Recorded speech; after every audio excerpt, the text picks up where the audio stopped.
Good morning, everyone, and welcome to the February meeting of the Mountain View Computer Users Group. On today's agenda, we're going to talk a little bit about the user group business, then some very interesting developments in timely tech topics, and we're going to skip the computer lexicon term of the month this month because we're going to be talking mainly about the definition of terms. So it doesn't make sense to define this stuff that we're going to be defining when we're talking about it. So let's get started.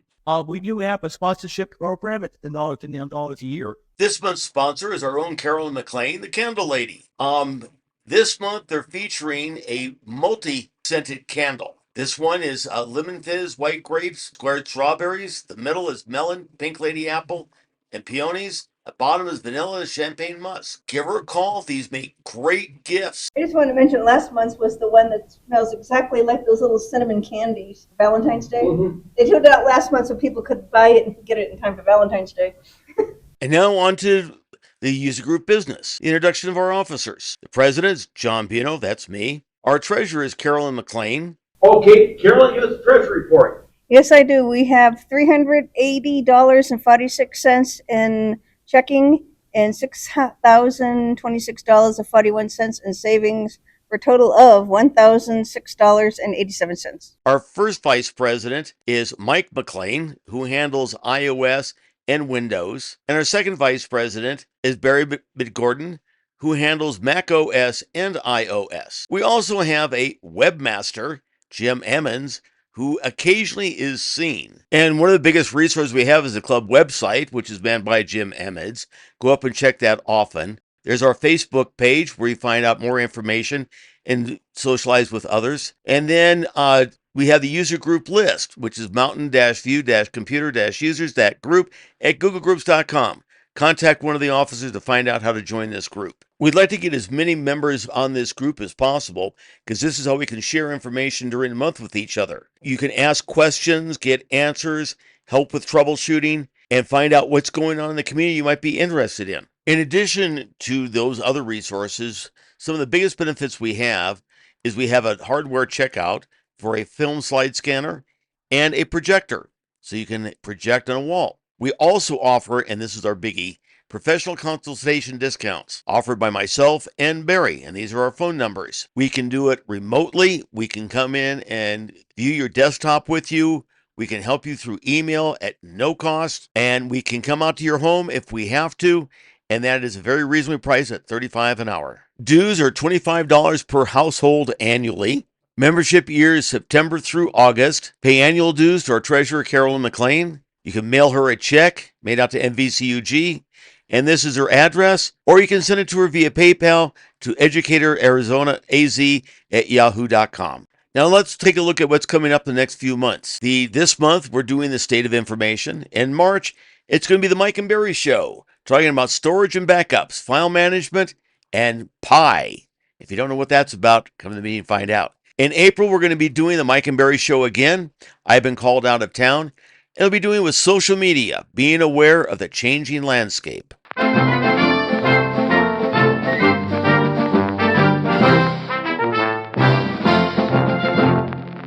Okay, this month, the biggest news that hit was Apple's Vision Pro was delivered. And it could get one. If you go up on YouTube, there are literally hundreds of reviews of it. Almost all of them the same. They really like it. Very awesome reviews. But what's killing it, and I see the term killing it loosely, is so far there's no killer app. There's no overwhelming reach of the fact it's so incredibly cool. It's kind of like the watch when it was introduced. They're not quite sure how it's going to be used yet. I mean, my wife said if I bought one and used it in a living room with her there, walk out on me. Yeah. And I can understand that. It's not. And I'm taking a look at how I like in the business. And I don't see a reason other than the fact having a virtual screen, being able to be submerged into a movie, being able to watch a movie on board a plane on a 100-inch screen right in front of me. Yeah, that's all very appealing, but that's the Lightroom. Lightroom is native. Adobe Photowork. I use that almost every day. That is almost like, wow, being able to use Lightroom and being able to have enough room for a change. Apple also announced its AI called transparent. This is what the Google AI definitely looks interesting. If you don't take a look at what they're talking about, they can understand words, pictures, sounds, but it is not even geared towards, it appears to be more self-driving. At the same time, Apple released this, it also believes that their self-driving car is the delay, approximately 1 year. Are the two related? And I'm tired of watching all the YouTube videos of people say, well, this is what Apple's going to do. No. Very interesting look. Apple stock is then hovering up and down, unlike Disney stock. Notice Disney jumped $11 a share in what they made a quarterly announcement and shocked everybody. Apple is not doing poorly. They're hovering around the 190, which is still very good. We're all waiting for that big thing. And the Vision Pro is supposed to be it. Too early to tell. Yeah. And there's a meeting coming up in March. It's on the Apple calendar. You say in March? Yeah. New iPads is a rumor. That's a heavy rumor. There's going to be a new iPad. Another rumor is there going to be a new iPhone that would be introduced, flexible screen iPad. Okay, we'll be right along. I have a question. Is that? So what's the new iPad? Be able to do that. We don't know. The rumor is heavy for new iPads, and not just one, but like the whole line, because there was no new iPads released at all in 2023. So it's like, okay, it's time to refresh everything. Processor bumps that have the M3 probably, and yeah, and New iPhone gonna I don't know if that's coming back or not, but we won't know until fall on the iPhone. Yeah. What? Here's The other iPad rumor is, though, that there'll be two sizes of iPad Airs. There will be a larger one available, which I'm hoping is true because I want a larger screen to draw on, but I don't want to buy a Pro. See, that should be bigger. It's still small, but to me, phones should be small and they keep getting bigger. I don't understand. I would agree back to if you get an iPad mini, cellular, you have really big iPhone, which is one of the reasons I think Apple stopped it. Is don't want that line. Okay, we've got a lot to talk about today. Barry, why don't you talk about stolen device protection first? All right, stolen device protection is a new feature. If you have an iPhone that can be upgraded and run iOS 17, the latest version, iOS 17.3, came out, a couple weeks ago? Just a couple of days ago, there was a point upgrade to that, 17.3.1. But I don't know how many were aware of or remember, but during 2023, there was a big spate of iPhone theft going on, and it had to do with teams of thieves, not just somebody snatching one from somebody or running off with it or picking up one that somebody had laid down someplace. But they would scope out people in bars and restaurants and other, social gathering places, and someone would distract a person that had an iPhone or, start a conversation with them, get talking with them, and somehow would be able to socially engineer that person to unlock their phone. And if they had Face ID or Touch ID, they went a step further to like, okay, let me help you by taking a picture of you and your significant other for you, and they would hand them the phone, and you can manually, by pushing buttons on opposite sides of the phone, make it go into lock mode where you have to put in your passcode. And so they would force someone to put in their passcode, and then someone would be watching maybe even with a camera to record that person's passcode. And then they would steal the phone. And if you have your passcode to your phone, one of the things you can do very quickly is change your Apple ID password without having a second factor. You can do it right on the phone, one step. And that means then that the thief has access to everything in your iCloud account. They can turn off your Find My, they can turn off, they can get into your wallet, get into your bank accounts. And if you have passcodes and passkeys and passwords in your Safari keychain, they got access to all your online accounts. People were having this happen over and over again during the year. And it turns out that supposedly a feature that it's so easy to change your ID password on your phone from Apple's perspective. But so 17.3 put in a new feature called device protection, stolen device protection. If I can mirror here. And what stolen device protection does is it adds another layer of security to the fact of changing certain kinds of information in your Apple ID account. What you do is go into settings and find, where did it go? Face ID and passcode. So if you have a phone with Face ID, it'll say Face ID and passcode. If you have a phone with Touch ID, it'll say Touch ID and passcodes. You put that, and then you put in your passcode. Now, don't record my passcode. It's not going to mirror it up there. So, if you're mirroring your screen, it won't show it, which is good. So now you're in the settings for your Face ID and stuff. So, just general things about how to unlock your phone. But if you scroll down a bit, there's a new section called Stolen Device Protection. And I haven't turned this on purpose because I wanted to do it live in the meeting to show how easy it was, really. And to see if it actually recognizes this, because what happens is because the phone knows your habits and your locations because of GPS and mapping and all that stuff. If you spend significant amount of time at certain locations, those locations become what Apple calls significant locations, like your home, your work. I don't know if it's going to do that for here. Probably not for me because I'm only here once a month. But I did notice that when I looked at this earlier, I looked up my significant locations, which you can do in location services in the settings, and it had one of my clients' houses that I go to very often as a significant location.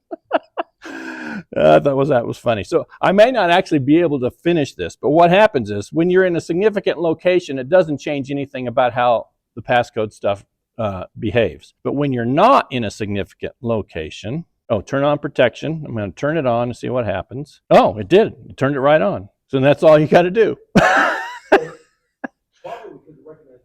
Yeah, and it's unlocked. So what happens now?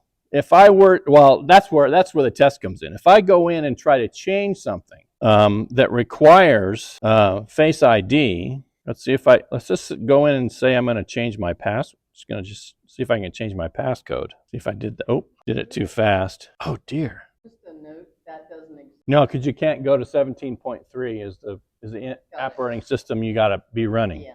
Okay. So if I want to change my passcode, it's going to do. There it is. So I'm not in a significant location. Now that device protection is on, stolen device protection is on, if I want to change my passcode and I'm not at home or at work or other significant location, this added security is what kicks in. There's going to be a security delay. So it's going to scan my face now, and now I have to wait an hour and do another biometric authentication, either Face ID or Touch ID, depending on your phone, before you can actually make the change. Which means that if a thief has grabbed your phone and knows your passcode, and they try to do this now, like they used to get into your Apple ID, they actually have to have a biometric authentication and then wait another hour and do another one. So you have an hour now, you know that your phone's been stolen. You can go in to Find My on somebody else's device or on your computer or whatever and mark it as being stolen, and you can lock it down and even wipe it remotely before the thieves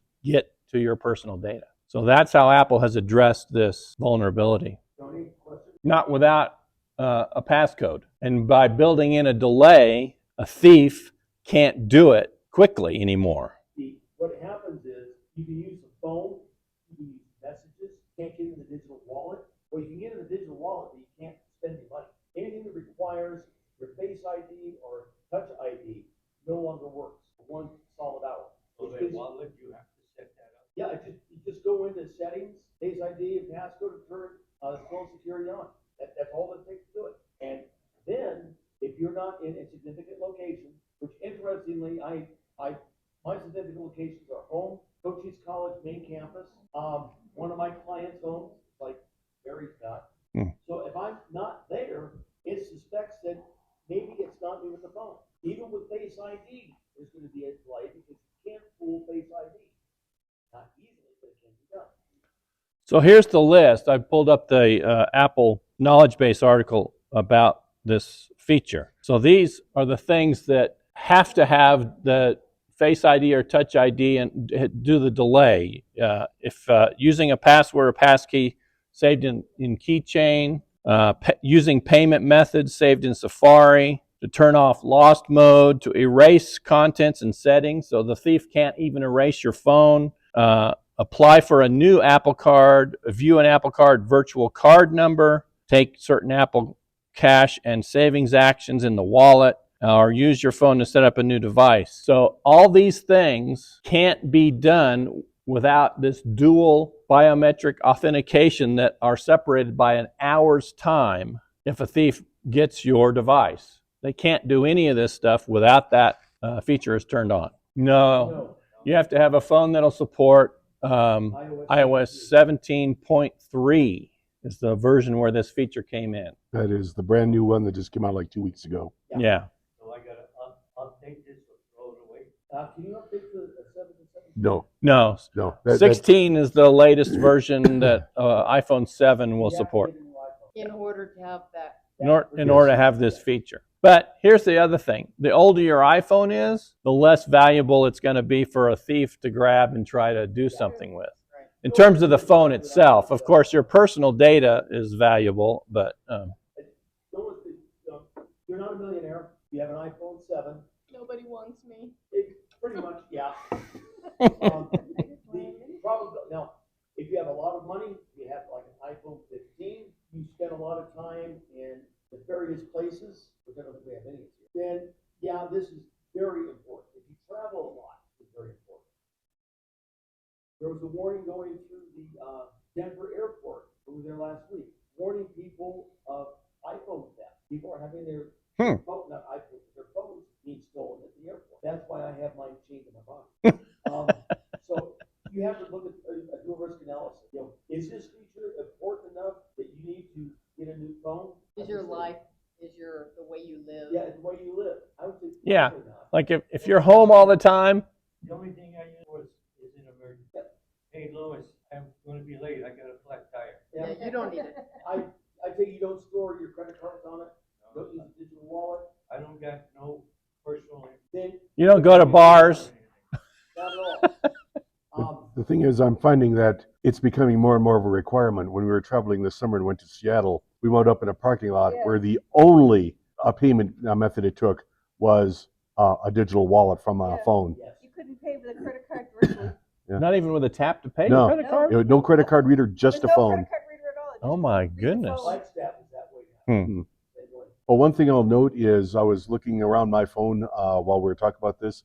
I found that significant locations, at least on my phone, was not turned on by default. I had turned that on. Oh. Yeah. Well, that's interesting because mine were turned on already. And I just upgraded last night to 17.3.1 just came out, beta. By the way, location services where you find significant locations are in the settings app under privacy and security. Top, you got location services, and I think you got to go all the way to the System. bottom. Yeah, system. To where it says system services, and then Bottom. where there, the bottom of the the main list. Yeah, mine was significant locations. Yeah. So if I turn mine are on, I don't know. 54 records. Whoa. That's location records, I imagine. That's not significant locations. Okay, yeah. It's just telling you where you are right here. That's the criticism that I have, and I've also heard other people talk about this feature, like on podcasts and stuff I've listened to when this came out. You can't go in here and actually edit your significant location. In fact, maybe my client wasn't a significant location. Well, no, I wasn't at my client's house. I was at home when I looked at this, and it showed my client's house.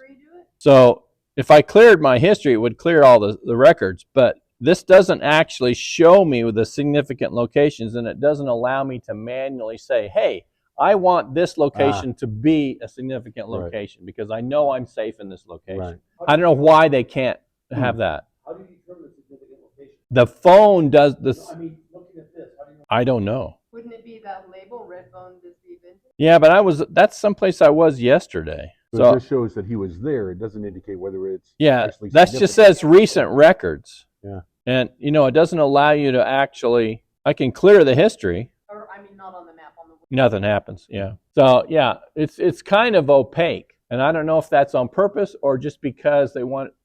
This is the minimum viable version of this feature. They wanted to get it out the door, and then maybe later they'll edit it. I don't know. I can see it being opaque if someone stole your phone and got into this. Oh, where do you spend most of your time?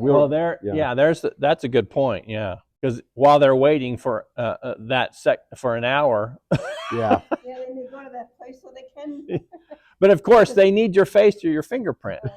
So I'm not sure they could. Well, if they get into a one of those locations, yeah, they wouldn't need your face or your fingerprint. They would be able to get you. I got your face. Well, and not if they've grabbed and run away with it. Yeah. But supposedly, the machine learning on your phone that tracks your location will figure out, oh, he or she is at this location a lot, be it like your house or your workplace if you're still employed, hopefully for not long. Okay. Yeah. Give me the, Okay, that's that. Next, I want to show you a really nice iOS application. And this time I'm running it on my Macintosh, but it is an iOS application that allows you to very easily bring in recipes and collect recipes for you. And right here, you have a sidebar that has folders. You have different categories. You can make new categories. You have different cuisines. You can search easily on any of these. You can search up here in the search bar and just enter, like let's say Italian. And it brings up all the Italian recipes that either have the name Italian in it or the cuisine Italian. Or I can come over here at those I flagged as Italian cuisine. But let's see what happens when I want to add a new recipe. So I'm going to close the sidebar here so we have a little bit more room. I press the plus and I can either enter them by scratch. I can enter a URL. With my iPhone or iPad, I can scan a recipe and it'll automatically format it. I can pick an image to add to, like right here, the orchetta with broccoli rabe has no image, so I can go and pick an image, or I can choose a PDF. So what I'm going to do is show you two different ways of doing this. One is using a URL. I have to have a URL. So I already here pre-selected a recipe. It's for truffle potato gratin, and I saw it and I kind of liked it. But as you can see, this is kind of busy. I could print it and save it as a PDF, but instead what I'm going to do is come up here and grab the URL, come back to the Pestel recipe, paste it in, and save it, and there it is, all done. All formatted, consistent formatting. I can set up the serving size, which it doesn't capture. It does capture all the nutritional, and I believe, if I remember correctly, its servings is 6. I didn't pick that up out of the nutritional information, but it captured the serving size, the time it takes, the rating that it was given, and I can go in, once I save it, and automatically put it as an Italian because that's where I was. I can scale or convert it. I can scale the recipe. This is for 6 servings. So I want it to be for 2 servings. And automatically readjusts all the ingredients, which I think is great. Down here in the steps, it converts it also. So that's one way of doing it. So let's go up, and I'm going to come back over here to all recipes. And this time what I want to do is choose a PDF file. And so I have down here, I've selected a PDF that I have. I've saved the recipe from Notes. This is a document in Notes, printed out to a PDF file. I'm going to open that up now, and I'm going to add this in. And the first thing it wants me to do is highlight the title. So I highlight the title, hit the next button. It wants me to highlight the ingredients. I come down here and highlight the ingredients. And if the ingredients are spread over a couple of pages, I can add more. So I'm going to hit next. And you notice that the instructions are across 2 pages. So I'm going to come over here, and it goes across the 2 pages. And I'm going to do this do ahead down here also. If there were an image, I would add the image. I'm going to skip that. And there it is. Now, what it didn't pick up is the total time. So I'm going to have to go in, if I have that captured in the original document, go in and add that in. Has all the steps. I can add in fields, such as if I want to add in servings, I could add in servings. Any of this information, nutritional information. So now I have the serving size down here. and I know this serves 6. So that's all done. And when I'm done, I just close it, and coffee and bourbon braised ribs has been added. You also, from within your iOS device, can add a recipe, any one that you're looking at, via the share button. The icon on it shows up, and you can create it that way. This is a great little app. All right, this actually just came out like on Thursday. In 2019, Apple got rid of iTunes for Apple devices and instead broke out the individual applications, Apple TV, Apple Music. They kept iTunes for Windows for the time being. That has now changed. The Apple TV, Apple Music, and Apple Devices apps just came out of development and are now available in the Microsoft Store for download. They work on both Windows 10 and Windows 11, or so I'm told. I tried last night. I downloaded it on my Windows 11 desktop. I downloaded the Apple TV, Apple Music, Apple Devices. Looks pretty much like the Apple TV and Apple Music looks like they do on the apps that are for Fire TV or on the Mac OS or iOS. The one thing I found that was interesting, well, first of all, you still need to keep iTunes for Windows for podcasts and audiobooks. Those do not have separate applications yet. But I discovered that after I installed Apple TV, that it had changed my iTunes, so it no longer had that functionality. All it has is podcasts and audiobooks left. Looking at the reviews in the Microsoft Store, a lot of people said Apple TV was really buggy at this current release. I tried it. I tried watching a show that I actually have downloaded, and it started fluttering one of my monitors, and it flashed a very brief message that said, "You must have an HD monitor for this to work," which is ironic because the monitor it's flashing on is a 4K. So apparently there's still a little something there that needs to be worked on, but otherwise the apps look identical to the ones that are on iOS. So that's something that's happening, that's coming. I'm sure at some point you'll wind up having to move from iTunes to these. My Windows 10 box, I have not installed those, so my iTunes is still there and still happy. So just be aware that that's available now should you decide to use it.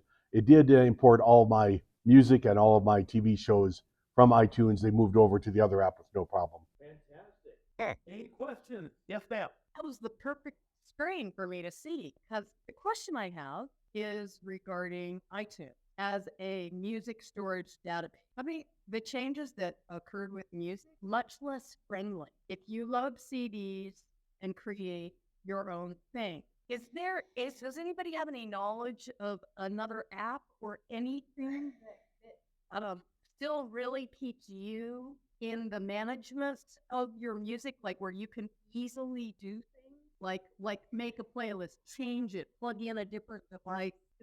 Nick's got 7,000 CDs. I'm not exaggerating. It is a radical amount, and every time they do a ship to iTunes, it gets worse. And so he's looking. That's my question. What is iTunes not doing? He's not free.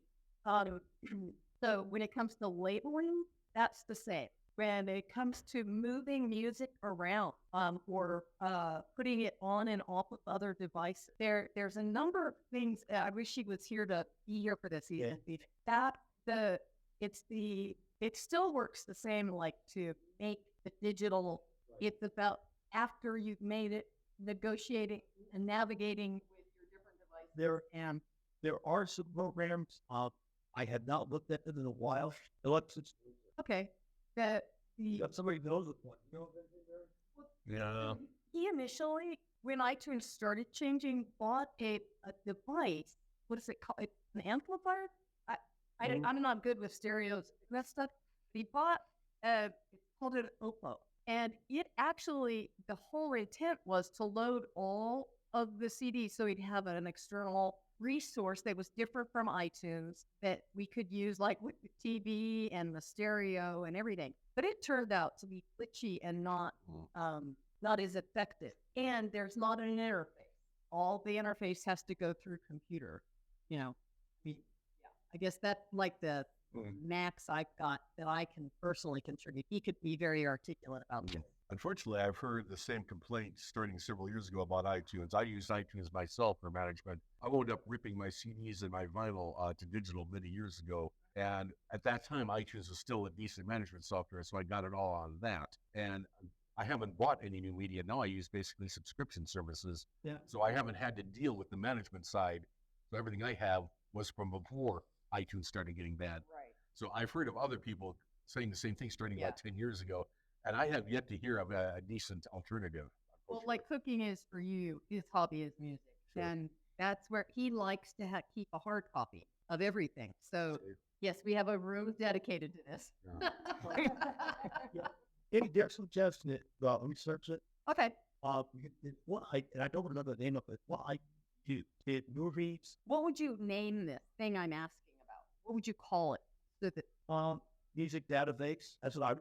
Yeah, I did that, and it came up with software that to manage, your music library in terms of, okay, I have this CD, I have this on vinyl, and so it's like, giving you data about what your physical media is, rather than importing it and organizing it. But I just did an iTunes alternative list, and there's an article. The top hit is top 11 iTunes alternatives to manage and transfer iOS data, and I don't know if it's about. That's not an easy question to answer. Yeah, right. it's And it's, I think I would want to, like the Oppo, it was expensive. It's not, this is like a thing he's willing to invest in. So it's not like, what's the cheapest method? It's what's the most effective or efficient. So I wrote down top alternatives for iTunes. That's probably your best bet. yeah. This particular software is macOS 14 or earlier. What are we on now? 17, you said. Well, that's iOS 17. Yeah, we are. Okay. Sonoma's 14. Okay. There's a Windows version and a Mac version. Yeah. It's called iTunes is version 12 now. Digiarity. Digiarity. Digiarty. Digerati? Digerati. The receiver that he got, is it like a jukebox where you actually load the physical CDs into it and access it, or? No. It's been so long now since we did it. I don't recall. It does. That's the multiple website. things. It talks to the TV. It Okay. takes CDs. It's a receiver, among other things. Yeah. Yeah. It connections for the ability to connect. Right. I have a receiver like that connects to my television, my satellite receiver, my DVD player. That all goes into a central hub, and so you've got something similar to that. And this is a Bluetooth. Most of these software suggestions in this list are focused on syncing data and moving files from one device to the other, but there's one that just says best substitute for free music management, and it's called Music Bee. Music what?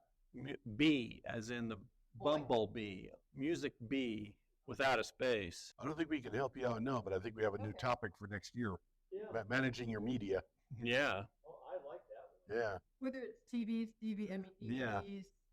all All of it, yeah. managing. This is just for Windows 10. Okay. See you right along. Okay, break is over and let's move on. Today's topics: the state of online information. How do you know what is real, what is fake? Understanding the challenges of discerning real from fake. Now, I will tell you, when the topic came up, I wasn't real sure what I was going to cover, because I said, what do we do? So I tried something. I went into ChatGPT. I gave him this information, and I said, generate a slide presentation, which it did. 50% of it I didn't like. The other 50%, I said, that's exactly, okay, now I have a roadmap. I ended up using maybe 25% of it because he gave me ideas. That is a process I use, because when I started, I wasn't real excited about this presentation. When I finished it, I said, wow, this is one of the best I think we've done in a lot, even better than last month's. And the beauty is that the use of the AI for development rather than for. Yeah, no, definitely, this bears little, except for the title, I think, to what ChatGPT originally gave me. But I wanted to let you know that that's what I did. It covered areas that I had not even thought about, gave me ideas, said, okay, we need to pursue that one more. So let's get started. Mike this morning asked me, why didn't you cover the origins of fake news? I said, because I didn't think about it. So Mike, take it away. Okay, bearing in mind that this is all completely off the top of my head, But when I was a young student, communications was always an area of interest to me, and especially the art of persuasion, which really that's all this is. And it's something that we've dealt with as humans for millennia, the use of propaganda to persuade. The only thing that's different nowadays is we have means of disseminating instantly that we didn't used to have. It used to be that it would take at least a few days for newspapers to get information. Once we had the telegraph, it started going faster. No, of course, it's globally instantaneous. The modern versions of fake news started happening. I counted back to when people started using the internet to mess around and to communicate. And there has always been a certain subsector of folks, generally younger males, that like to mess around with people. A lot of them gathered on the early internet using a protocol called the Internet Relay Chat, IRC, and they gathered on IRC Channel 4. And they started coming up with what kind of outrageous things can we come up with that will just shock and annoy people. Eventually, when the web became a big thing, the website 4chan was created. And 4chan became kind of ground zero for people kind of having little impromptu contests. I'll bet I could come up with a story so outrageous, there's no way anybody could ever believe it. Let's find out. And they're still doing that today. And the sad thing is they found out no matter how outrageous you come up with the story, some people will always believe it. 4chan kind of evolved. There was one person that was not real happy with that 4chan actually put some speech restrictions on. So he left and he created 8chan, which had absolutely no limits. And 8chan is where things really kind of took off. One of the denizens of 8chan started posting under the name of, or under the letter of Q. Mm-hmm. And Q started coming up, I am a top secret government operative. I know everything the government is up to, and here's what they're doing. And he started putting out the most outrageous things. And as he found out, some people will believe anything as long as it comes from another source. What's brilliant about all this is all you have to do is create 3 or 4 different websites with different names, create the same story, and then refer to each of the websites in turn. One website says, I got this from websites 1, 2, and 3. It must be real. Website 1 says, I got this from websites 2, 3, and 4. It must be real. You do that little circle, and you can convince people that, yes, this must be legitimate because it's all over the internet. And that's the situation that we basically find ourselves in today. Unfortunately, political operatives started figuring out that this is an effective way of spreading propaganda, and I've been encouraging it. One thing I found significant, and I'll end this, is during the 2016 election, is there was a young gentleman over in the Middle East, Near East, that started putting up a website. He started doing political news. And his whole thing was he wanted to make money. He took advertising, started putting up political news. He started putting up plain political news about how the elections are going in the United States. Didn't make much money. Then he found out that if he started making up stories about the politicians and putting that up there, he got a lot more traffic. And what he found really interesting was there were certain politicians in particular that if he made up stuff about her, it really took off. And so he started doing that. And we found out afterwards that most of the misinformation during that particular election came from this guy. And he was kind of like, I didn't really intend to start that way, but I'm making money, man. So, and it's kind of evolved from there. So now our problem is, how do you just figure out what is the fake news and what is real news? Discerning. That is the problem. We're going to talk a lot about that. And I'll kick it back to you, John. Okay. Part of the problem is that we now have instant access. By the way, this is designed to be a discussion. So if you have something to say, raise your hand. Instant access to vast information. We now have at our fingertips the ability to get far more information than we ever had in history. Doing an online search, you can get a vast amount of information. We now have global communication opportunities. I routinely talk to people in Europe, Egypt, Japan. I've got a very good friend who's living in Japan right now. I talk to her about once a month. We can talk to people all over the world. Online education. We now have schools that are only online. We have platforms for diverse perspectives. We have facilities that offer creativity and collaboration. What used to, like when the officers get together, we don't have to schedule a time. We schedule a time and we meet online. It's impacted the way we dress. Yeah. Mike is sitting in his easy chair. Barry's at his desk. I'm either on my couch or back in my office. So we can collaborate easily. But you know how we really collaborate? I put the stuff up online, and at their leisure, they go in and review it and leave comments. Legally. Now, here are some terms and this is one thing that ChatGPT brought up that I was not familiar with is misinformation. The difference between misinformation, disinformation, and fake news. There are three different things. Misinformation is something which is incorrect or misleading. Disinformation is something that's deliberately deceptive and propagated that information. Fake news, or it's also known as information disorder, is false or misleading information, which includes misinformation, disinformation, propaganda, and hoaxes presented as real news. And you see a lot of this on YouTube and more so on TikTok. I'll tell you right now, don't believe anything you see on TikTok. Assume if it's on TikTok, it's fake, regardless of what it is. I used to, look at recipes in TikTok because there's a lot of them.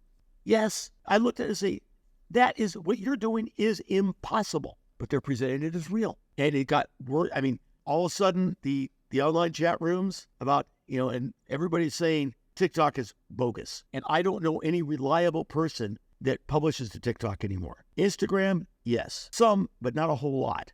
Misinformation. I've never seen any fake news on Instagram, but that doesn't mean it's not there. X, which used to be Twitter, a lot less now since it's become X. YouTube, way too much. Who owns X? The dark side of misinformation and fake news. We had a positive side, potential for misinformation, which is getting worse every day. Online privacy concerns. You can be forced into a situation through fake news of giving up personal information. Here's a good example. Messages. You get a message saying, this is President Trump. This is President Biden. This is the Vice President. I need money for my campaign. How do you know that's real? You don't. I just recently got a funding. What? I've got 20 of them since I've been here, okay? From both parties. It's not party, political. This was. Oh, yeah. Else, but I. Yeah. Also, we now have misinformation, cyberbullying. This is becoming a very, very real thing. It's got to be stopped. People that are subjected to cyberbullying, it's through misinformation. Mainly happens to teenagers. However, something I learned in this research is that seniors are now being targeted through cyberbullying. Risk is security threats and scams. Misinformation can be used as part of a scam, like receiving an email saying, you've won X. My friend that got sucked into the Publishers Clearinghouse, took the check that was sent to her for $8.5 million to the bank. It looked legit. Okay, it had everything that you would find. Took it to the bank. They said, this is passing all of our checks. So they did something. They called the issuing bank.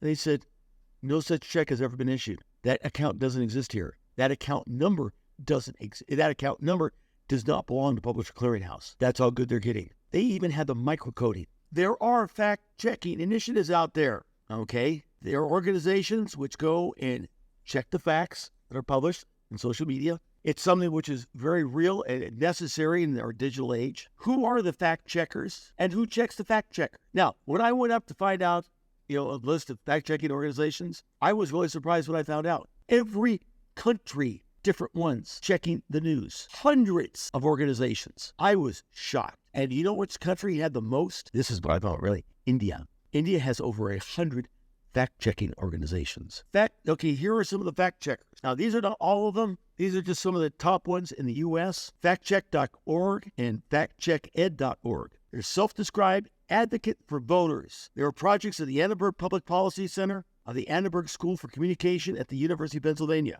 and are funded primarily by the Annenberg Foundation. Okay, that sounds good. That doesn't guarantee that they're not going to be biased, but it is an organization funded by a private fund at a university, and they're advocates for voters. Then we have Fact Checker. This is run by the Washington Post. Well, guess what? They're probably going to lean a little bit towards the way the paper leads. Lead stories. These guys fact check posts that Facebook flags, but also known for its use of technology called Trendolizer. It's an AI application that does fact checking. For any of you that hang out on Facebook a lot, you know that these guys are not good. They will flag items, fact check and no, this is not true. Then you go up and see the source that they're using to fact check, and you know that source is invalid. You got to really watch when you fact check something. And I'm going to give you a something that I use to fact check. Metabunk. That's a discussion forum set up by Mick West. It covers such topics as pseudoscience, UFOs. That one is just fun. he is a advocate on the alien conspiracy theories, but he goes through and fact checks all of those. And he has two categories: debunked, and I can't debunk it. And some of the ones he can't debunk are very interesting. You say, okay. PolitiFact, Tampa Bay Times. Tampa Bay Times is a very left-leaning newspaper in Florida. Nobody in Florida that I know of reads it, but they're a fact checker. And probably the most famous of all are Snoops. I've heard it so many different, I've been corrected every time I say it. But this is the one that a lot of people go to. They are pretty good. When they fact check something, they show you exactly where they got the information from, whether it's true, false, can't determine, or partially true. Politically, I don't trust them, because one of the things that I do is when I hear news now that is citing something, like Congress passed a bill that, well, I actually go and look up the bill and see what it says rather than what is being reported it says. So we're going to talk about that. That if I try to track down the source material, then more often than not, the stuff that I first saw is in a way factually true, but slanted in such a way as to conclusions you would not otherwise have come to. Going to the source is very informative. Yes. That's like the voter pamphlet. The way it's presented, any proposition, the way that they're slanted as they're written, or the way that they leave so much interpretation to the reader that it makes it difficult to make a decision. Because I always say, what's missing? What this sounds like it's related to this, but there seems like there's a big gap of how can that be? And how is that going to happen? Or things like that. And that's what I hear in the debunking and the challenge of validating. One of the best ones was the marijuana initiative, because we got it and read it. And I said, I hear what these guys are saying, but that doesn't equate with what I have read before. Like they were quoting the initiative in Colorado, that what it did, and initiative in Oregon and what it did. I said, but that's not what I remember reading. So I went and looked up where the money was being distributed in those two states. And it was not going to education. It was going into the general fund. The pamphlet that Arizona said those states, it was going for specific items. That I have no idea anymore where the money from the lotteries, from the marijuana stores, where that's going. Because you remember, the lottery, the monies were supposed to go where? To education. It's not. And that's the challenge with, I feel like that's the challenge with everything political and governmental. It's difficult to make what I would call an informed decision. Yes. When I really feel, there's a word you used earlier, persuasion. When I feel like often the writing is persuading me in a direction. It used to be in the newspaper, the reporters would report facts and opinions were on the editorial page. Today, no facts are presented, and it's nothing but opinion. I cried. You remember International? Oh, yes. Oh, yeah. And in 2000, I cried when they went off the air because they were the last objective. I'll tell you another one. Australia. I'll find out the name of it. We've started watching it, and they are very, very fact-oriented. Yeah, Tony?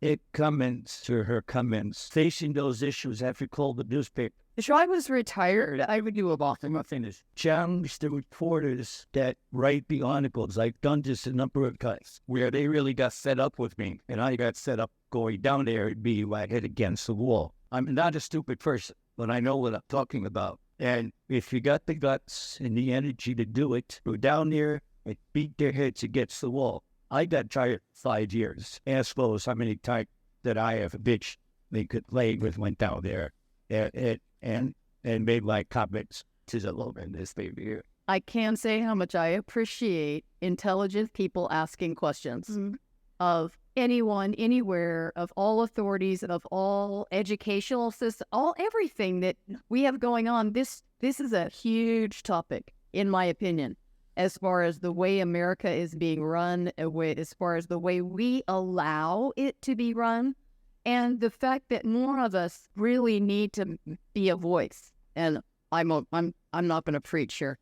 It is challenging. It's challenging to when you go do what Tony was saying there, and you don't get any credible response back, it is hard to keep it up. It's not only that, even the people that you associate with, depending on what scale they're on, whether they think you're a quacko or well, you know what I mean. Yeah. And you do beat your head against the wall. The reason I'm making these comments is I was a union officer at a local union of 15,000 people. And all I heard is excuses all day long.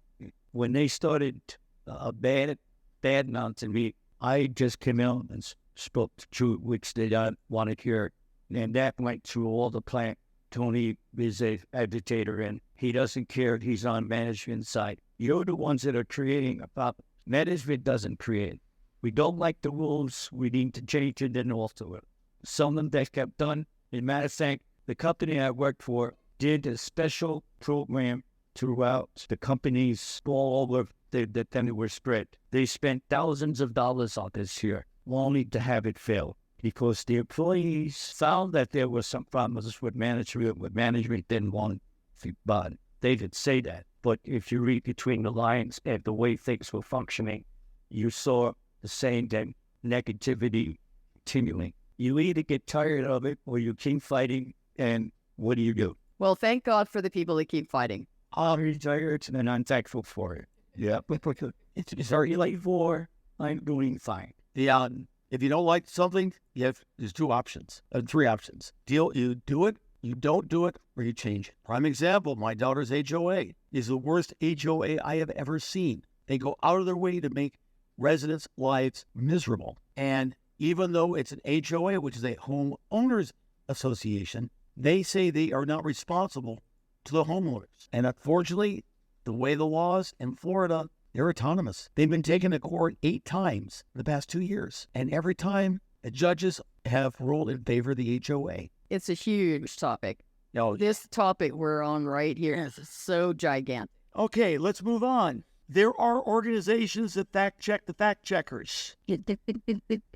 Latura, a Georgetown University fellow in residence, he's the biggest one who runs Real Clear Politics Fact Check Review. That is the major one in the U.S. He's a very interesting person. He challenges everything, and he's actually gotten Facebook to take down a number of their fact checks as being false. I was very surprised by that. Now, this misinformation scenario I'm about to present to you actually happened. It happened 3 days ago at Cochise College. A group of young ladies in the ages of 18 to 25 were discussing Marilyn Monroe. The facts that they stated were, as they were told, the source of it was not clear. They said, factually, she was a soldier in World War II. She was highly decorated. She was a champion of women's rights and the first woman to wear pants in a Hollywood movie. They adamantly said these were the facts about her, and they can't understand why so many people don't like her. The actual facts: she was not a service member. She was 14 in 1940. She was not decorated by any government agency. She had nothing to do with women's rights, and in fact was seen by many in the 60s as the exact opposite. Katie Hepburn was the first woman to wear pants, to wear slacks in a Hollywood-produced movie. When these young ladies were presented the actual facts, they said, no, that's not right. Our facts are the correct facts. We know this. We've looked it up. And in fact, when I got home, they actually told this to Jane. And that Jane, she was livid. I was able to find every one of their facts on the internet. Yes. And the only thing I found was some years ago, somebody wrote a book on feminism that had a chapter in which she said that in many ways, Marilyn Monroe was a feminist before her time. And that's the only reference I found to women's rights. Okay. I did find a site that made the statement as women, Hollywood women in the military. And they had her listed as being a sergeant with not even the movies. Misinformation is out there. I can tell you some horror stories I have that came out of public schools. One of which is that the United States is the one that caused World War II with Japan. We bombed Japan. We bombed and occupied the Hawaiian Islands, which had been Japanese. That Pearl Harbor, fake news. Oh, Carolyn. Yeah. Did you have your sister, Susan, come up from school one day for history classes and for freight? We studied Revolutionary War II. This I was living away from home, but I was at my mother's house when my sister was in high school. And she said, oh, you know, and she was there with a bunch of her friends in the den. And I was asking her, what are you guys doing? He goes, oh, we're studying for a test. We're having a test on World War One, and no, it was Revolutionary War One and Revolutionary War Two. And what they really meant was it was the Revolutionary War and the Civil War. But that's what the teacher was teaching them. Too many drinks the night before. Well, I have heard the War of 1812 described as the Second Revolutionary War. Yeah, but not But the Civil, they were actually talking. Oh, and if you want a real treat sometime, go and look up the newspapers from 1859 through 1866 and read them on both sides. And you're going to be in for a real surprise about what was really going on as opposed to what we are told today. That's like, I go to the source. Actually, one of the best newspapers I found at the time was the Richmond Times, which I think it's still called Richmond Times. Excellent reporting. I was really surprised at their reporting, and they covered a lot. How to deal with the information. Where's the information coming from? These are my take them as you will. If you're seeing something off of Facebook, TikTok, Instagram, and other social media, it's not reliable. Take it with a grain of salt. Major news websites and social media locations. Almost every news agency is on Facebook, on Instagram. Can be reliable, but can be misled. CNN is a prime example. Anything CNN says, don't believe it. Chances are it could be true, it could be false, or it could be terribly misleading. Now, here's a way to check things. Is the information showing up in multiple locations? Mike had a good example how this may not be true. It's a good sign if you go up and you find a source on Instagram, source on Facebook, a news website, you hear it on the radio, you see it on a TV station, there is a high probability it might be true. But then again, we had the Maui fire of what the news was saying as opposed to on-site YouTube videos were saying. And these were people live, what was going on, as opposed to what we were seeing on CNN, ABC, CBS. Big disconnect, huge disconnect. What was real? Not sure. Well, that's another good point, too, is when you're looking at the different locations, are they established news outlets as opposed to somebody's personal blog that they had just been established for that? Bear in mind that a personal blog could give insight, as you were just saying. If it's one personal blog, yes. Two, when you start seeing hundreds personal all saying the same thing, then you have to say, that can't be fake. There's got to be some substance behind it. But then again, you have what people believe to be true. There's an example of that, a very famous one, in which something had been purported as being true. Everybody believed it until somebody actually looked it up and it was fake. Well, there's an example. This happened when I was teaching one of my classes a few years ago, where a prominent person, not real famous, but internationally prominent, passed away. And before it became common news, somebody went into their Wikipedia article and changed the details. And so the whole thing about Wikipedia is it's supposed to be self-correcting. Somebody else noticed it, changed it back. The first person went back in and made it false again. And they did this 3 or 4 times till the person who kept correcting it back to the proper thing said, and the guy changed it again, so it was incorrect information. And then the news media all of a sudden on Wikipedia and picked that up for the obituary, and that the false information went out. Mm-hmm. The guy portrayed that as I was doing an experiment in social media to see if someone actually would always keep that going. And that's the problem. Even on a good site, remain skeptical. You may not be. Yes. Tony would say, Yeah. I get word down. Yeah, exactly. The one way that you might be true is if you've seen it in different, not just online, but if you see, and the best way to fact check something is go to the overseas papers and see what, if it's an international topic, see what they're saying about it. And even if it's not an international topic, a lot of the international press will report on U.S. things. Oh, yes. And you'll get a whole different perspective from overseas. Yeah, I routinely read a French newspaper, a British newspaper, a German newspaper, routinely, and see what they have to say. I was reading a Japanese newspaper, but they took it offline. It's no longer. I can't get to it. But you get a whole different perspective of what's going on in the U.S. Huge different perspective. Yes, ma'am. And I see this with a grain of salt because I don't have an example, but I have definitely seen news change before my eyes when I'm watching it on television. The first thing that comes out is the accurate thing And then it's like something gets deleted and something gets pulled out or something gets put in. And then that's the story that's being told, not the first It gets fighting. Yeah, it gets bizarre. And that I've literally with 9/11, I witnessed that because I happened to be up and in someone's phone, seeing it immediately first thing in the morning, and I was like, "What? How is that different? Something changed. I can't." The Maui fire is another good example that things changed, and you see one thing and then you see something else. Vloggers posting something completely different. It's like somebody who has money in it. And election results. Oh, those get to be very interesting these days because they're not supposed to do what they're doing. There's a federal law that restricts the publishing of voter results until all polls across the country are closed. Last election, that was violated by every network. I wrote a letter to the FCC. You're at it by saying this is our projection, not these are what the polls exit. Well, That- both to say that The law says they can't do that. It is very clear on that. I wrote the FCC. They wrote me back saying it's under investigation. I used to have respect for a number of three-letter agencies that I no longer have. Yeah, Tony? it's a comment to what you're saying. If you look at the Southern states of how everything is shifted down that way, the numbers are up quite high compared to the rest of the United. They only because of what the comments that you made in this media directly people don't realize it. Oh, no, they realize it. No, but I mean, some, not all. So, moving right along, disinformation can come in many forms. Email saying you want something, misinformation. Yeah.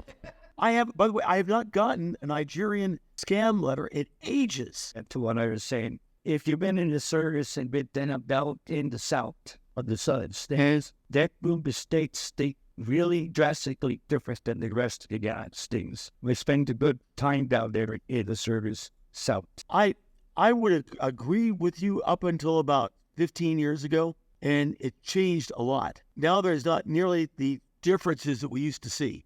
Like when I first went in the service, first went to Georgia, I felt like I was in a foreign country. It was totally different. Well, I get a few years on UNH, Chuck. Well, I'm going back pretty far. I go back to the Ice Age. Yeah, but you're right.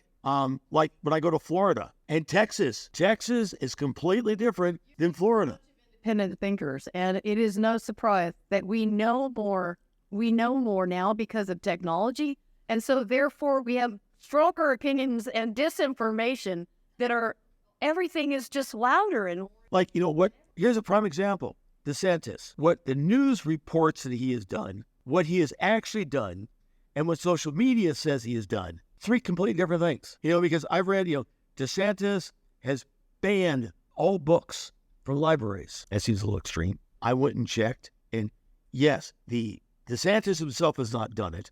Director of Education has formed a committee to review a number of the books in the library, and they have banned some of those. If you want to find out more about it, go up on YouTube. You'll find a 11-year-old boy reading from one of the banned books, and I agree that it should have been banned. I've seen triple X-rated material that is not as bad as what he was reading. It was very sexually explicit. It does not belong in a school library. Phone calls. If you have an iPhone, turn on silence unknown callers. If they want to talk to you, they'll leave voicemail. This can be done on an Android. I've yet to figure out how to do it. I have a friend with an Android, and I spent 2 hours trying to figure it out. I could never do it. I'm finding that people that I deal with, service people, are finally getting the point that instead of calling me to let me know they're coming, they'll text me. Yes. Text will come in, and otherwise they gotta leave a voicemail, and I gotta listen to that and all that. So when they're starting to finally figure it out, you're not gonna call me cold if you've never called me before. If they called me before and I get in my contact.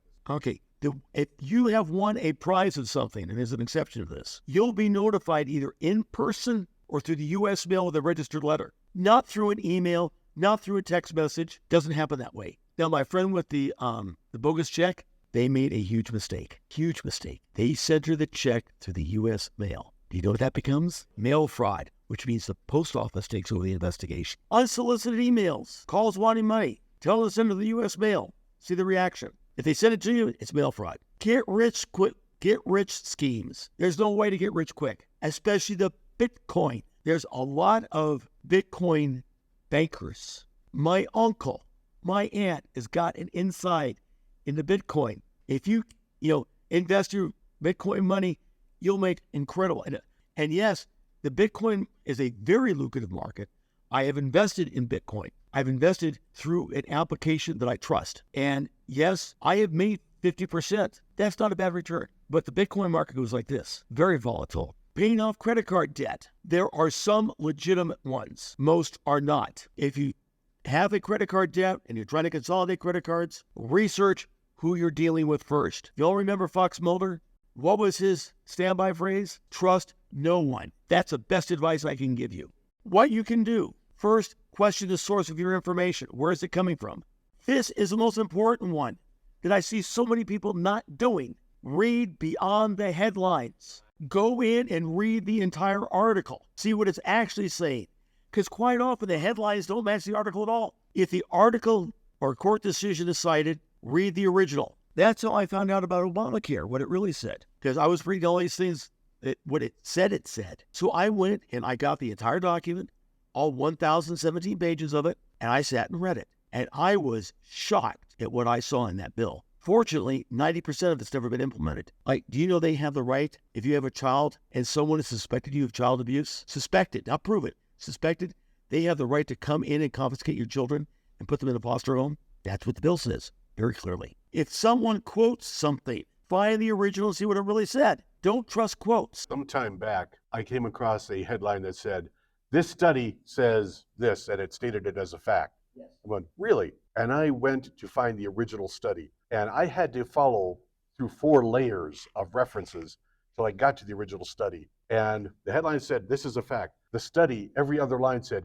maybe, could be. There are some indicators. There are so many qualifications that it was pointless. An example of that one is COVID. Well, I wasn't starting to say the word, but yeah. That you go in and say, these studies show this. Okay, you go in and read the study. One of them had nothing to do with COVID. Absolutely nothing.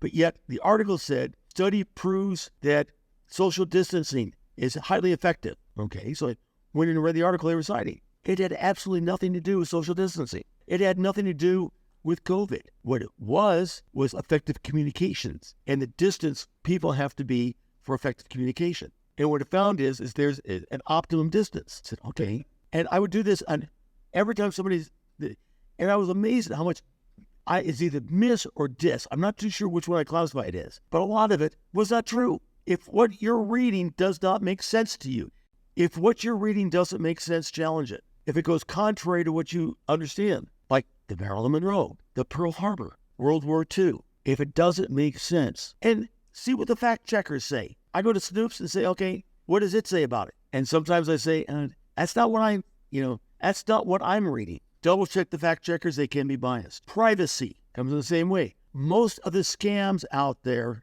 are to get you to give them private information. They're looking for phone numbers, email addresses, social security numbers, bank account numbers, credit card numbers. Don't give out personal information. One of the best things you can do is iOS or the Mac OS, both of them, have hide my email address. Allows it to give out a fake email address. When you go up to put an email address, it'll come up and say, do you want to use your do you want to hide your email address? Yes or no. Phone numbers. Try and avoid giving out your actual phone number. Instead, go up to Google, get a Google phone number, and use that to register with. Because what you'll do is, it'll go to a voicemail. Google will send you an email saying you got this voicemail. If they don't leave a voicemail, they don't want to talk to you. Don't answer unknown callers. If you get an unknown call, send it to voicemail. If they don't leave a voicemail, forget it. Yes, ma'am.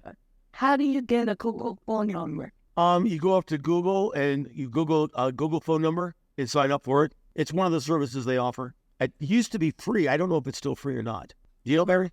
Up in the address, you put Google phone number? And do a search on Google phone numbers, or how do I get a Google phone number? Google, I'm not sure they offer that anymore. Google Voice. I still have my phone number. You may have it, but they may not offer it. Because I was looking at them and they were changing something about Google phone numbers. So is that not available anymore? Voice.google.com. Oh, get a number. Look for available numbers. Okay, so you can still do it. But yeah, voice.google.com. In fact, you can get with an area code anywhere you want. It doesn't have to be your own area code. Long distance calls cost money. I got one for places where I do a lot of business. I've one in Los Angeles, one in Las Vegas, one in Arizona, and one in Virginia. Interesting. It says it has no available phone numbers for Sierra Vista, Arizona. It does have them for Benson, Vale, and Nogales. Yeah, all the ones in Sierra Vista have been used up. Don't answer unknown. There's another feature. You can say hide unknown texters so that it doesn't show up. It's still there. Callers. A text message, you can say, hey, don't show me the ones I don't know. They're not my contacts. I like that feature. So, but how does that affect what you were talking about earlier when you have like a service that's coming to your house and they're sending you a text, we're on our way, but if it's not on your whitelist. The texts come through. If they try to call, then it goes straight to voicemail. I don't even know that it's come in until after it's done. I thought you were saying that you were using a whitelist for your text messages. Oh, no. The whitelist is for the phone. Texts, everything come in. Yeah. Now, one thing I have been seeing recently, and I heard about this, is I've been getting texts saying, hey, how are you doing? And all that is they're looking for a response to see if this is live. Yeah. And if there's somebody there that will actually answer. I get that on Facebook Messenger all the time. We're going to take a short break. Picking up where we left off, never give out any of the following, ever, for anyone at any time, unless it's in person, you know the person, and you know what they're going to do with it, and they're associated with an organization that you trust. And you establish Bank account numbers. The only time you should give out a bank account number is when you buy a home to pay your mortgage. You have to do that. I didn't want to, but you have to do that. It has to be drawn on a bank. If you have to give it out for any other reason, my suggestion is you go to your bank, you set up a dummy account, and you give them that bank number and then transfer. I have 2 of those. Be on the safe side of things. And they're very easy to do. With Chase, you can do it online. Your credit card, that 3-digit code, never give that out and never give out the expiration date unless you're buying something with an organization that you know and trust. Amazon is one. eBay is not. If you're going to buy something on eBay, use PayPal. PayPal was set up to avoid scams, and they're a very trustworthy organization. Oh, I'm sorry, yes. Social Security account number. Never give that out, ever, for any reason, to anyone, for anything, unless you're dead and you have to file with the Social Security. I still see. Yeah, your employer needs to have it. Yeah, you have to have that for the IRS, which is an illegal organization. I still see that with medical forms that still have that field in there. Just ignore it, and nobody's ever said anything because they don't need it. Not anymore. Medicare's gotten rid of it. Yeah. You notice that? TRICARE's gotten rid of it. Oh, definitely. Social Security number for identification. But I've tried putting in just the last 4 and filling all other X's, and I've been told I can't do that, like in doctor's office. No, just don't fill it out. Okay, They the don't need reason a it. doctor's office need it, I can tell you about this, because of HIPAA. The Privacy Act, they have to know who you actually are and not somebody else. They're supposed to set up another identification number, not Social Security. Tell that to HIPAA. I have never had any doctor tell me you have to fill this out. I have. Really? Yeah, I have. You're just scarier.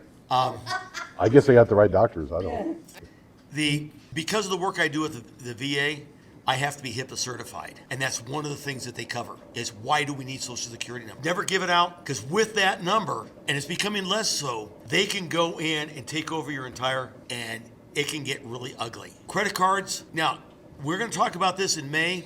I'm going to cover this again right now. If you have an iPhone or an Android, Android has the Google Wallet, Apple has the Apple Wallet. While Google Wallet is not as good as the Apple Wallet in security, it's good. The Apple Wallet is amazing in what it does. When you go to buy something with your Apple Wallet, the number, CVV, and date that it gives to the vendor is not yours. It's a temporary one that it sets up. It notifies the bank of it. That number is good for 10 minutes, and it's no good after that. And I've been told this, so I have not been able to verify with Apple, that it is unique for that vendor that you're buying from. It can't be used with anybody else. Yeah, that's like, it's transaction specific. Yeah. So that would be true for any event, yeah.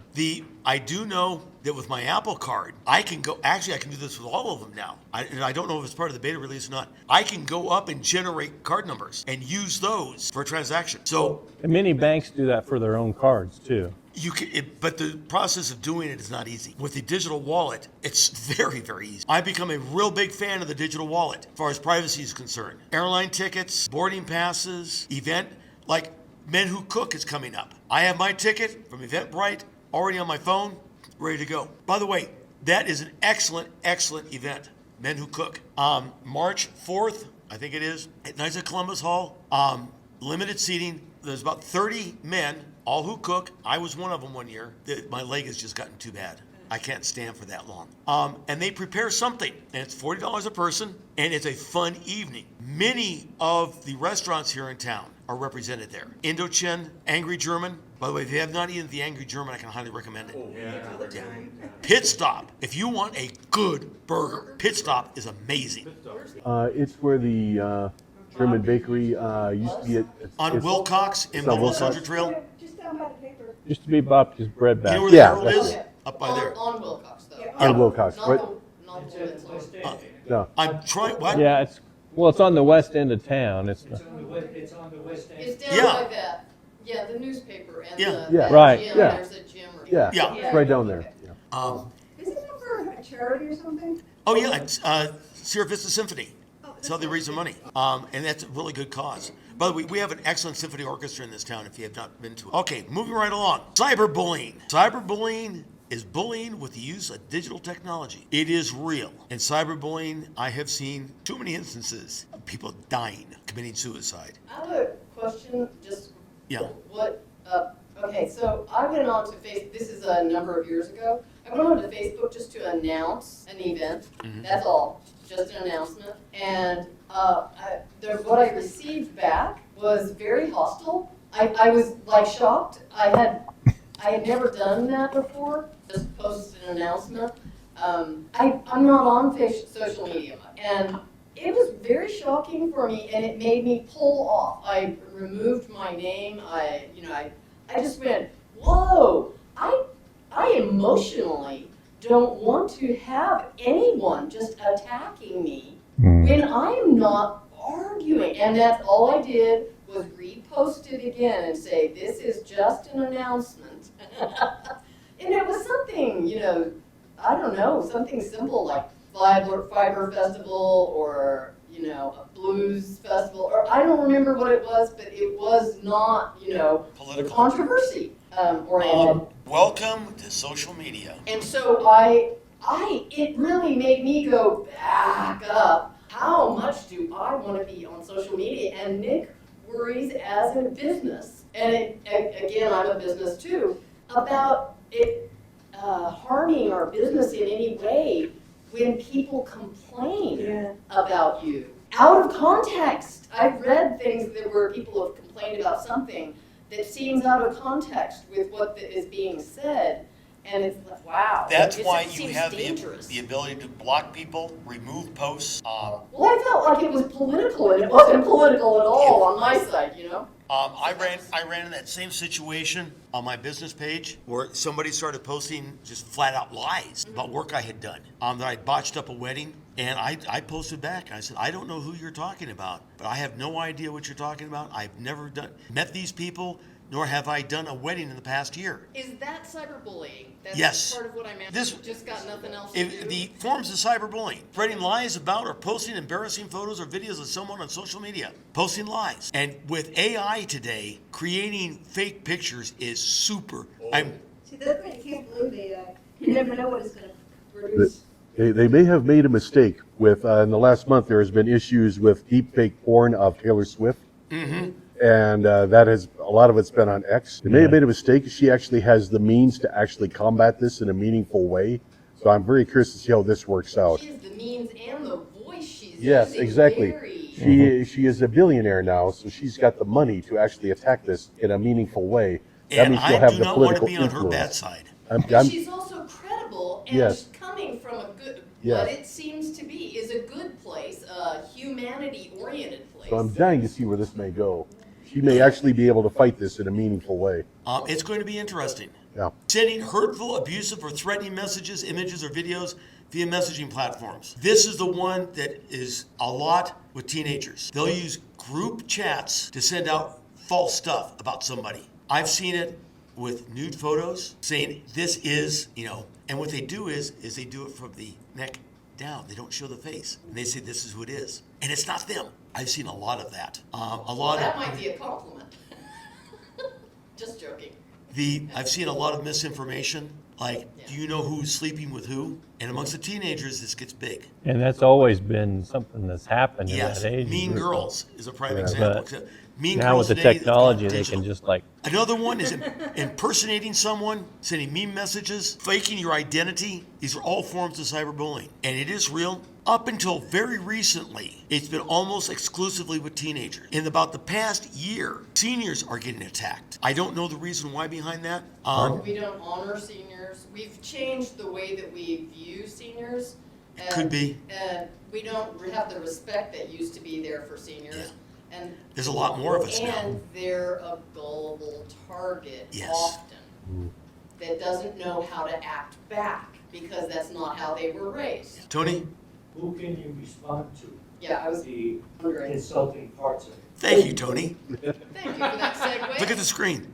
Next slide. I had to deal with it. Perfect. Thank you. So we rehearsed this at great lengths, and you did it perfectly. If you know someone that's being cyberbullied, report it to the police immediately. And I'm not joking about this. It is a crime. Bring it in your phone, bring it in your computer, show them what is happening. They'll take it from there. Now, we don't have a separate cyberbullying or a cyber department in Sierra Vista.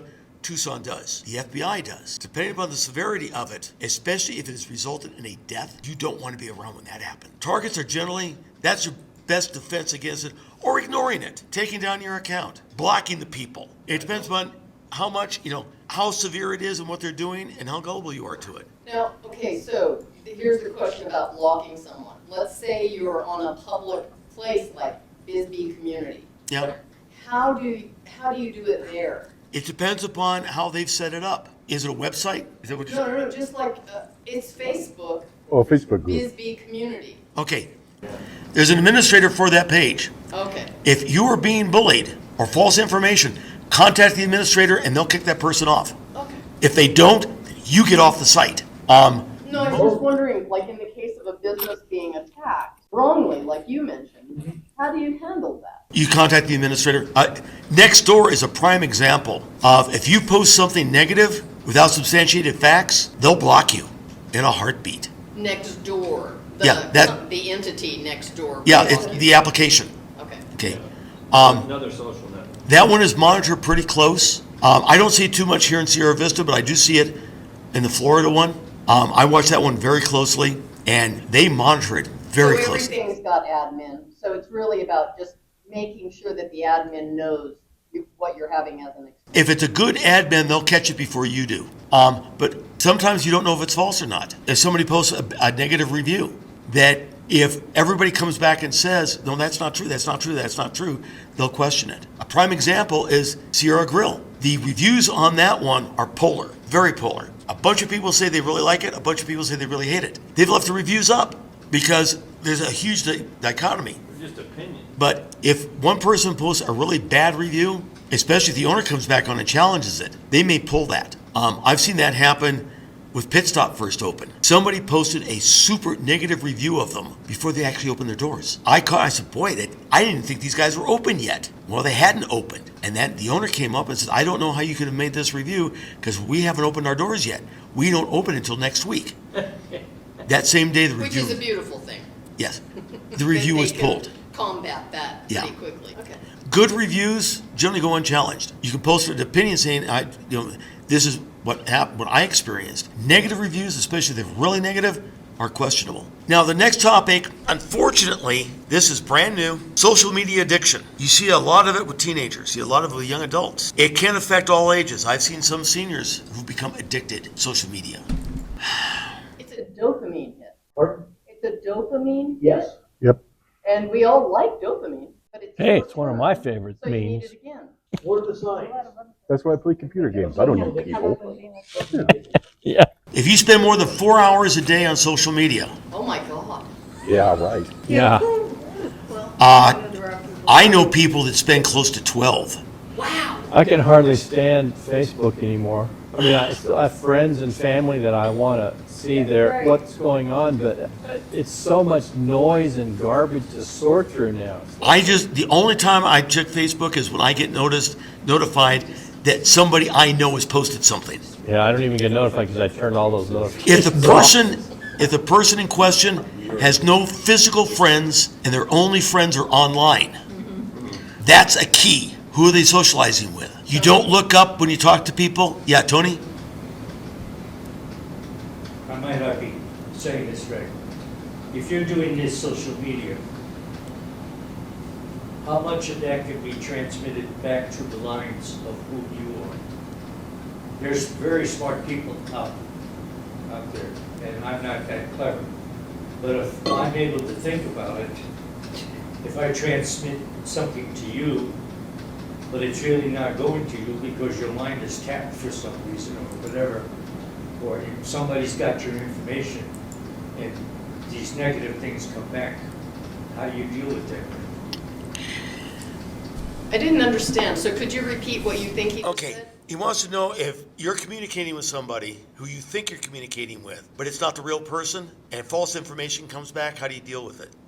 That's called catfish. There's a name for it, it's catfishing. It depends upon how it is done as to what you would do. If it's through text messaging, then contact the person through another means to find out if that's really them. I can give you a prime example. A few years ago, I got a text message from a very good friend of mine. Can you help me? I am stuck in London. My wallet was stolen and I need $100. Can you send it to me? I thought, wow, and I thought, hold it. What is she doing in London? Because the last time I talked with her, she was in San Francisco and made no mention of going overseas. So I called her. I said, hey, are you in London? What are you smoking, John? That's exactly what she said. No, I'm at my home in San Francisco. And so I just got a text message from you. I said, that's not me. And that was a scam that went on. A lot of people started reporting it, and a lot of people did it. I had somebody do that with a friend of my mother contacted me in Messenger on Facebook, Yep. off of Facebook, and it was a request to get in contact with me. But then I called that person and said, did you messenger me? Because they don't messenger. I mean, to the best of my knowledge, they are very seldom on Facebook. So it was one of those, well, if it's curious, if it seems like a weird thing, it probably is.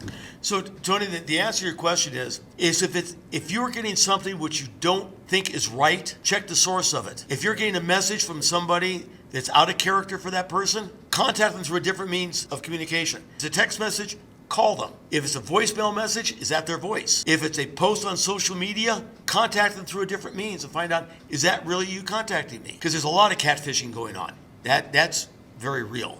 If the person in question on social media addiction doesn't look up at you, does not make eye contact or avoids eye contact, what you can do is get them help. Unfortunately, this is not a recognized disease yet, but it's still very real. There are counselors that deal with this specifically. There's none here in Sierra Vista, 2, if I remember correctly. In Tucson, there's about a half dozen. Hey, this is a field opening up. And because of that, I'd be leery about, this seems like a good place for charlatans to jump in and Oh, yeah. Absolutely. Sure. Be aware that it does happen.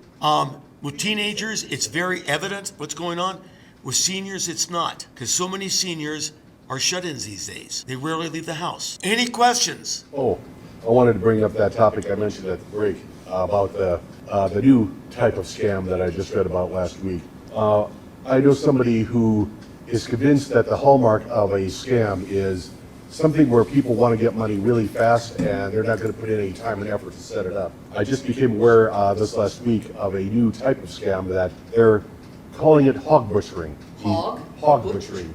Hog butchering. The concept is we're going to fatten up a hog for market before we butcher it. In this type of scam, the scammers will spend weeks and months gathering information on a person and setting them up, gaining their trust, getting information about them, perhaps getting them into investments and getting the money back. They will spend months or years setting it up, and the ultimate end goal is to take them for everything at one end, at one final swoop.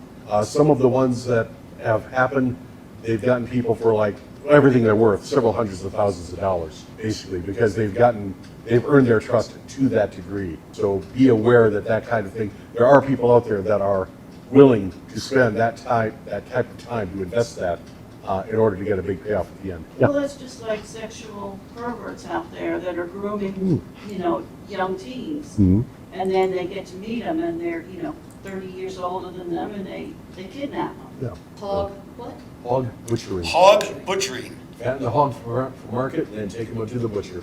I not heard that term used Long-term, before. it's long-term scamming. Yeah, long-term scamming, and it's very real. If you can get NBC, there was a Magnum episode about 2 months ago. that dealt with this. It's long-term scamming. They generally target older people because they've got more money. And some people have lost everything through it. In fact, there's an entire division of the FBI that's set up for this. So any other questions? Comments? How are we going to change our society? Don't ask me. I don't.